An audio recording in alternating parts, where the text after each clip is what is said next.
ಆಡಿದ ಮಾತನ್ನು ಉಳಿಸಿಕೊಳ್ಳುವ ಬಗೆಯಂತೂ ಸಾಮಾನ್ಯರದ್ದಲ್ಲ ಶುಭದಾನವನ ಬದುಕು.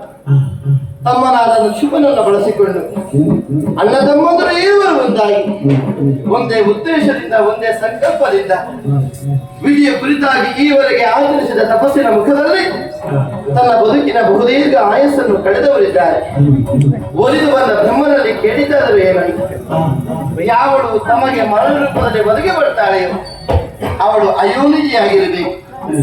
ಆದರೂ ತಾಯಿ ಹೆತ್ತ ಮಗಳಾಗಬೇಕು.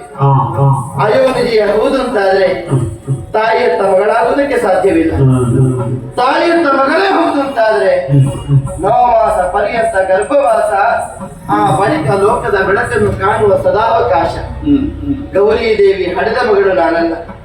ಆದರೂ ತುಹಿನಗಿರಿಯ ಪ್ರಾತ್ಯವನ್ನೇ ಬಂದು ಕಣ್ಣೀರನ್ನೇ ತುಂಬಿಸುತ್ತ ಭಾವ ಶುದ್ಧಿಯಿಂದ ನನ್ನ ಕುರಿತಾಗಿ ಧ್ಯಾನಾಸಕ್ತರಾಗಿದ್ದ ದೇವತೆಗಳನ್ನ ಉದ್ಧರಿಸುವುದಕ್ಕೆ ಬೇಕಾಗಿ ಗೌರಿ ದೇವಿಯ ದೇಹಾಂತರ್ಗತಳಾಗಿದ್ದ ನಾನು ಕೋಶವನ್ನು ಸೀಳಿ ಕೋಶ ಸಂಭವೆಯಾಗಿ ಕಾಣಿಸಿಕೊಂಡಿದ್ದೇನೆ. ಕೋಶವನ್ನು ಸೀಳಿ ಬಂದ ಕಾರಣ ಲೋಕದ ಮಂದಿಗಳು ನನ್ನ ಕೌಶಿಕಿ ಈ ಅಭಿಧಾನದಲ್ಲಿ ಗುರುತಿಸಲಿ. ಕೋಶವಾಸ ಎಂಬಲ್ಲಿಗೆ ಗರ್ಭವಾಸ ಅಂತ ಅರ್ಥ. ಈ ಮೂಲಕ ಶುಂಭದಾನವನಿಗೆ ಮರಣ ಭಾಷೆಯನ್ನು ಬರೆದದ್ದೇನೋ ಆಯಿತು. ಇದನ್ನು ಸಾಧ್ಯವಾಗಿಸುವ ಬಗೆಯಂತೂ ಈ ಮೂಲಕ ಸಾಧುವಾದುದನ್ನೇ ಲೋಕದಲ್ಲಿ ಸ್ಥಾಪಿಸುವುದಕ್ಕೆ ಉಪಕ್ರಮಿಸಲಿಲ್ಲ. ಹೌದಷ್ಟೇ, ಯೋಚನೆ ಅನಿವಾರ್ಯ. ಯೋಚನೆ ಯೋಜನೆ ಎರಡು ಏಕಕಾಲದಲ್ಲಿ ಸಮೀಕರಣಗೊಂಡಿತು ಅಂತಾದ್ರೆ ಪ್ರಪಂಚದಲ್ಲಿ ಅದ್ಭುತವಾದನ್ನೇ ಸಾಧಿಸುವುದಕ್ಕೆ ಸಾಧ್ಯವಾಗ್ತದೆ ಅನ್ನುವುದಕ್ಕೆ ಪ್ರಕರಣ ನಿದರ್ಶನವಾಗಿ ಒದಗಿ ಬರಬೇಕು. ಈ ಪೂರ್ವದಲ್ಲಿ ಮಧುಕೈಟ ವರ ಪ್ರಕರಣದಲ್ಲಿ ಕಾಳಿಕಾ ಸ್ವರೂಪದಿಂದಲೇ ದೈತ್ಯರೀರುವರನ್ನು ಆವರಿಸಿದ ವೇಳೆ ಅಧಿಕಗೊಂಡ ತಮೋಗುಣದ ಪ್ರಭಾವ ಕಳ್ಳರೀರುವರು ತನ್ನ ಹಸುವನ್ನೇ ಕಳೆದುಕೊಂಡರಲ್ಲ.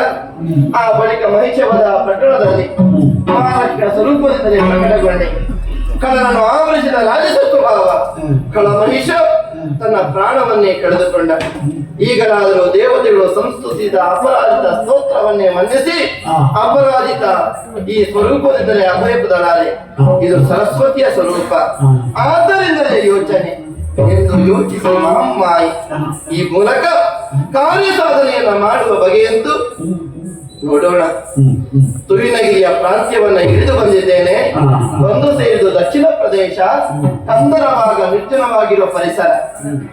ಸುತ್ತಮುತ್ತ ಎಚ್ಚೆತ್ತ ನೋಡಿದರೂ ಕಂಡು ಬರುವುದು ಗಗನ ಚಿಮ್ಮಿತವಾಗಿ ಬೆಳೆದು ನಿಂತಿರುವ ಕದಂಬ ವೃಕ್ಷಗಳ ಸಾಲು, ಮೇಲೆವ ಕದಂಬ ಕಾಂತಾರ. ಶುಂಭರಾಮನ ಆಳ್ವಿಕೆಗೆ ಒಳಪಟ್ಟ ಪರಿಸರ. ನಾನೇ ನೇರವಾಗಿ ಶೋಣಿತಾಪುರರಿಗೆ ಪ್ರಯಾಣವನ್ನು ಬೆಳೆಸುವುದಲ್ಲ. ಯಾವ ಬಲದಿಂದ, ಯಾವ ವಿಶ್ವಾಸದಿಂದ, ವಿಧಿ ದತ್ತವಾದ ಬಲದಿಂದ ಸಕಲವನ್ನು ಗೆದ್ದಿದ್ದೇನೆನ್ನುವ ಹಾಗೆ ಅಹಮಿಕೆಗೆ, ದುರಭಿಮಾನಕ್ಕೆ, ಭ್ರಮೆಗೆ ಕಟ್ಟು ಬಿದ್ದಿದ್ದಾನೆ. ಅವನ ಆಳ್ವಿಕೆಗೆ ಒಳಪಟ್ಟ ಪ್ರದೇಶವನ್ನೇ ವೇದಿಕೆಯನ್ನಾಗಿ ಬಳಸಿಕೊಳ್ತೇನೆ. ನಾ ಇದ್ದಲ್ಲಿಗೆ ಬಳಸಿಕೊಳ್ತೇನೆ. ಆ ಮೂಲಕ ಮೋಹದ ಬಲೆಯೊಳಗೆ ಸಿಲುಕಿಸಿ ಆ ಬಳಿಕ ಅಳಿದು ತೂಗಿ ಕೊಂದು ಮುಗಿಸುವುದಕ್ಕೆ ಮುಂದಾಗ್ತೇನೆ.